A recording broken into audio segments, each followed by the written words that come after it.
Saat ini saya berada di Media Center BICC Nusa Dua Bali bersama dengan Presiden Islamic Development Bank, His Excellency Muhammad Sulaiman Al-Jasser.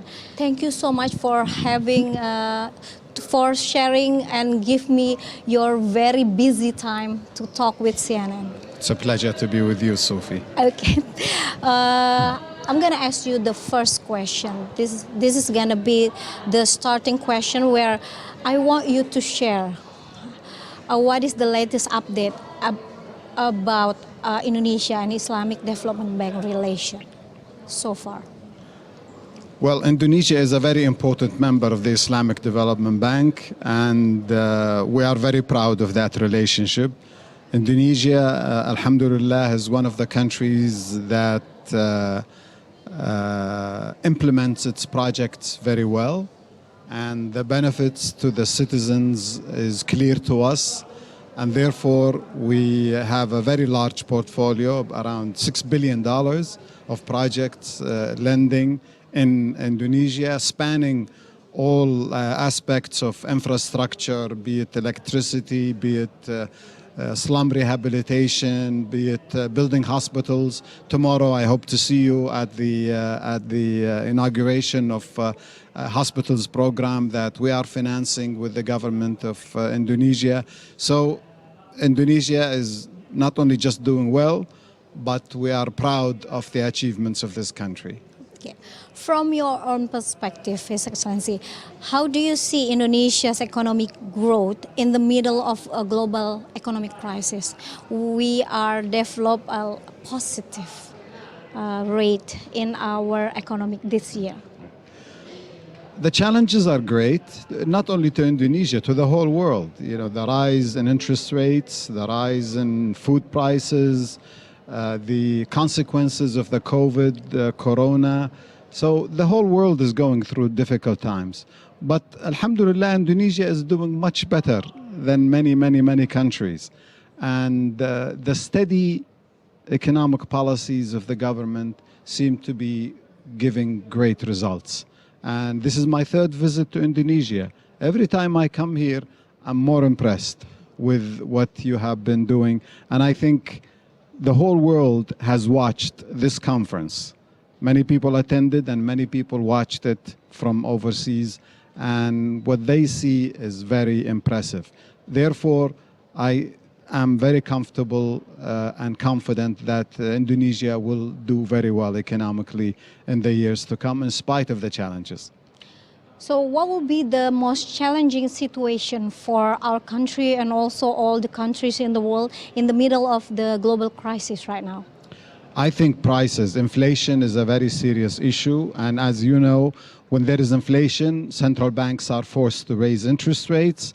So you have this vicious cycle between inflation and higher interest rates. I think that's one of the major challenges that is facing, especially developing countries like Indonesia. But of course, as I said, you have reasonably well-articulated policies between fiscal and monetary policies in this country, and that should augur well for the performance of the economy. Okay, then Your Excellency, what do you think which sector that need to be developed more in the future, and will ISDB be the part of that growth? We are already part of important projects in this country, especially the infrastructure.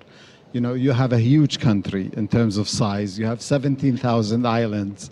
You have more than 270 million people. So infrastructure, I think, is the most significant thing.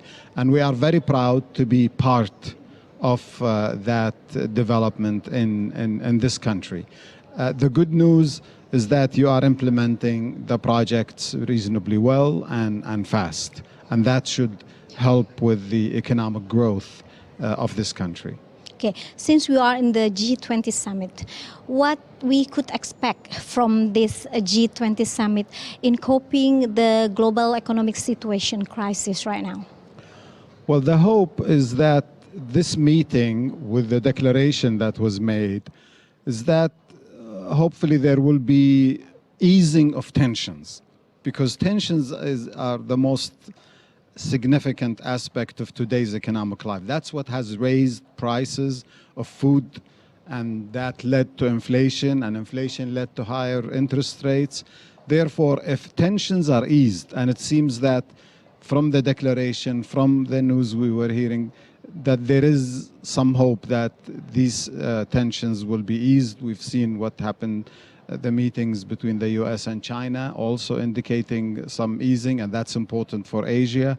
So easing of tensions should help with the economic recovery globally and the economic recovery and growth in Indonesia. So that is, I think, what the world is watching now to see if the results of this G20 summit going to lead to.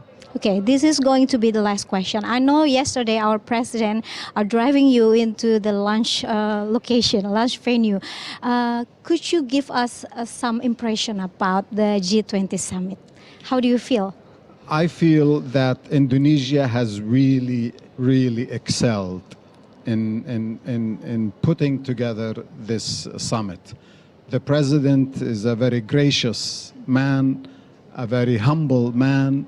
I think, as you said, the way he drove some of us just shows what type of personality he has, and the Indonesian character at large was very obvious during this whole meeting. The arrangements are impeccable. The organization is impressive. Everybody that is involved, from those who bring you your tea or coffee to the ministers and what have you, are all very dedicated. They know what they're supposed to be doing, and they are jovial and wonderful people. I congratulate all of Indonesia for such a wonderful human touch that was given to us who came from overseas to attend these meetings. So congratulations, Indonesia. Thank you so much, His Excellency Muhammad Sulaiman Al-Jaser, President of Islamic Development Bank. Dan demikianlah wawancara saya dengan Presiden Islamic Development Bank, His Excellency Muhammad Sulaiman Al-Jaser. Terima kasih, sampai jumpa.